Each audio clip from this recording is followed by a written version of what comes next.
Εδώ σου έχω τα 4 καλύτερα tips για απώλεια βάρους αλλά και χτίσιμο μυϊκής μάζας. Εδώ το νου σου. Άκου. Λοιπόν, πρώτα απ' όλα, πιες πολύ νερό.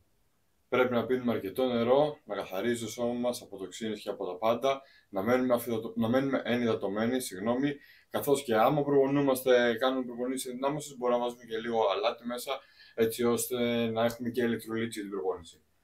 Δεύτερο πράγμα, κάρντιο. Πρώτον, το κάνουμε μετά από τις προπονήσεις ενδυνάμωσης και δεύτερον, το κάνουμε σε χαμηλούς παλμούς. Οπότε κάρντιο μετά την προπόνηση, καθώς και σε χαμηλούς παλμούς, γιατί όταν δουλεύουμε σε υψηλούς παλμούς, η αλήθεια είναι ότι κάνει ζημιά στο χτίσιμο της μυϊκής μάζας. Λοιπόν, τρίτο tip. Φάει αρκετή, ναι, καλά φαντάστηκες, πρωτεΐνη. Η πρωτεΐνη θα είναι αυτή που θα βοηθήσει στο να γίνει πρωτεϊνοσύνθεση, να μεγαλώσουν οι μύες σου και εφόσον θα μεγαλώσουν οι μύες σου θα έχεις καλύτερο μεταβολισμό και θα έχεις περισσότερο λίπος. Οπότε φάε αρκετή πρωτεΐνη και όση χρειάζεσαι εσύ. Ρώτα το διατροφολόγο σου. Τέλος, πάρα πολύ βασικό. Άκου το σώμα σου.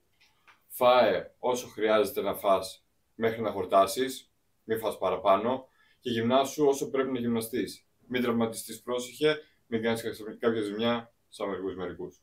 Λοιπόν, αυτά είχα να σου πω, κάνε ένα follow και τα λέμε στο επόμενο.